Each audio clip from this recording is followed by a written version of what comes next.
പൂരനഗരിയിൽ ചെറുപൂരങ്ങൾ എത്തിത്തുടങ്ങിയിരിക്കുന്നു. മേളം കൊഴുക്കുകയാണ്. പൂരം എല്ലാം പൂരനഗരിയാകെ പൂരാവേശത്തിലാണ്. വടക്കുംനാഥ ക്ഷേത്രത്തിലേക്കുള്ള ചെറുപൂരങ്ങളുടെ വരവ് ആഘോഷിക്കുകയാണ് വടക്ക് പൂരനഗരി പൂർണ്ണമായും. വിശദാംശങ്ങളുമായി കാളിദാസ് ചേരുന്നുണ്ട്.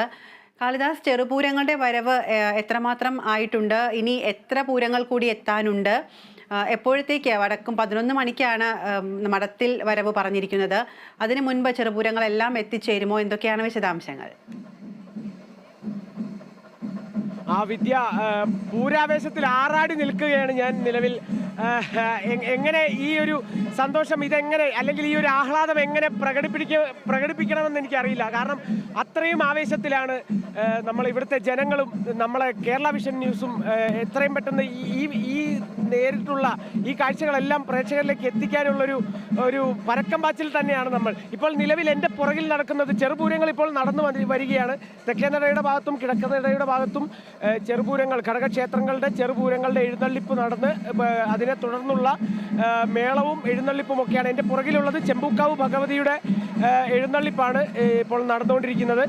ഇപ്പോൾ നോക്കിക്കഴിഞ്ഞാൽ എല്ലാ ജനങ്ങൾ മൊത്തം ഈ മേളത്തിൻ്റെ താളത്തിനനുസരിച്ച് വിരലുകൾ, അല്ലെങ്കിൽ അതിനനുസരിച്ച് താളം കൊട്ടുകയാണ്. ഇത് ആസ്വാദനത്തിൻ്റെ അങ്ങേ തലത്തിൽ നിൽക്കുകയാണ് എല്ലാ ജനങ്ങളും, ഇവിടെയുള്ളവരെല്ലാവരും. നമ്മളും 200ഓളം കലാകാരന്മാരാണ് ഈ ഒരു ചെമ്പൂക്കാവ് ഭഗവതിയുടെ എഴുന്നള്ളിപ്പിന് തന്നെ അവിടെ ഇപ്പോൾ നിലവിൽ കൊട്ടിക്കൊണ്ടിരിക്കുന്നത്. അതേപോലെ തന്നെ പല ഭാഗങ്ങളിലായി ഓരോ സമയത്തായിട്ട് ചെറുപൂരങ്ങൾ ഇങ്ങനെ വന്നുകൊണ്ടിരിക്കുകയാണ്. അപ്പുറത്തെ ഭാഗത്തും കിഴക്കേനടയുടെ ഭാഗത്തും, ഞാനിപ്പോൾ നിൽക്കുന്നത് തെക്കേനടയുടെ ഭാഗത്താണ്. കിഴക്കേനടയുടെ ഭാഗത്തും ധാരാളം ഇതേപോലെ തന്നെ ക്ഷേത്രങ്ങൾ, ഘടകക്ഷേത്രങ്ങളുടെ പൂരവും എഴുന്നള്ളിപ്പും എല്ലാം നടക്കുന്നുണ്ട്. ഇതിനെല്ലാം ശേഷമാണ് മഠത്തിൽ വരവിനും ശേഷം തെക്കോട്ടിറക്കമുണ്ട്. നെയ്ത്തലക്കാവ് ഭഗവതിയുടെ തിടമ്പേറ്റി അവൻ വരും രാമനെത്തുന്നു. തെച്ചിക്കോട്ടുകാവ് രാമചന്ദ്രൻ തലയെടുപ്പോടുകൂടി ഒറ്റക്കൊമ്പൻ തെച്ചിക്കോട്ടുകാവ് രാമന്റെ വരവ് കാത്ത് നിൽക്കുന്നുണ്ട്. ഒരു ആരാധക വൃന്ദമുണ്ട് ഇവിടെ, രാമന്റെ വരവും കാത്തു നിൽക്കുന്നു. അപ്പോൾ ഇപ്പോൾ നമുക്ക് കിട്ടിയ വിവരങ്ങൾ അനുസരിച്ച് രാമൻ ഇതുവരെയും എത്തിയിട്ടില്ല. ആകാംക്ഷയോടെ കാത്തിരിക്കുന്ന ഒരു സമയം തന്നെയാണ് തെച്ചിക്കോട്ട് രാമചന്ദ്രന്റെ വരവെന്ന് പറയുന്നത്. എല്ലാവരും അത്രയേറെ ആകാംക്ഷയിൽ, ഒരുപക്ഷെ പൂരം എത്രമാത്രം പൂരത്തിന്റെ ആവേശം അവരുടെ ഉള്ളിലുണ്ടോ അത്രമാത്രം ആവേശം തന്നെ രാമനായുള്ള കാത്തിരിപ്പിനും ഉണ്ടെന്ന് തോന്നുന്നു. അത്ര ആവേശത്തിലാണ് പൂരത്തിനായും രാമനായും അവർ കാത്തിരിക്കുന്നത്. അതെ, തീർച്ചയായും വിദ്യ. കാരണം ഇപ്പോൾ രാമന്റെ ആരാധകരോട് ചോദിച്ചാലും രാമനില്ലാതൊരു തൃശ്ശൂർ പൂരം സങ്കല്പിക്കാൻ പോലും പറ്റാത്തൊരവസ്ഥയാണ് ഇപ്പോൾ കുറച്ച് നാളുകളായി.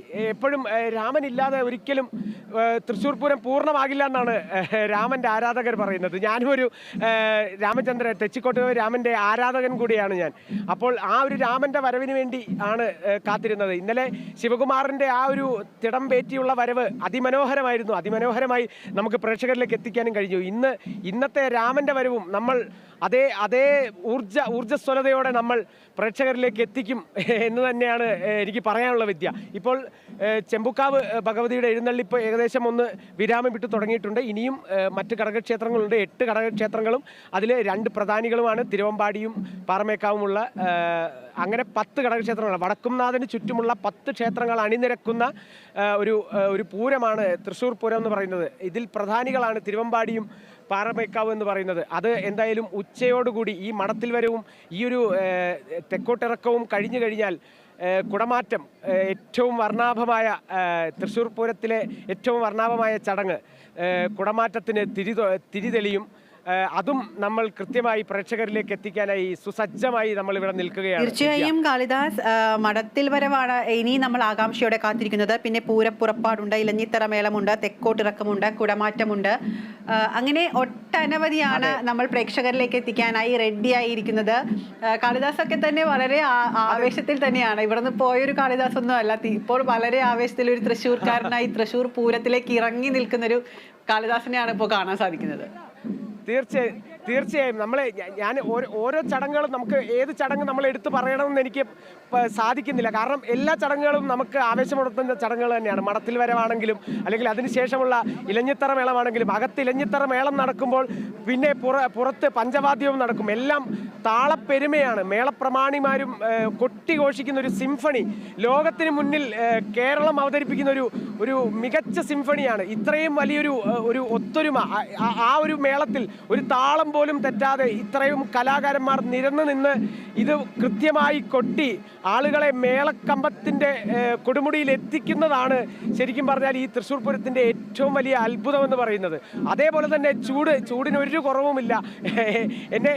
എന്നെ ആണെങ്കിലും അല്ലെങ്കിൽ ഇവിടുത്തെ മറ്റ് ആൾക്കാരെ നോക്കിയാലും നമുക്ക് കാണാം ചൂട് എത്രമാത്രം അവരുടെ മുഖത്തും ശരീരത്തും ഒക്കെ പ്രതിഫലിക്കുന്നുണ്ടെന്ന്. പക്ഷേ അതൊന്നും ഈ ഒരു തൃശ്ശൂർ പൂരത്തിന് തൃശ്ശൂർ പൂര ആസ്വാദനത്തിന് തടസ്സമാവില്ല.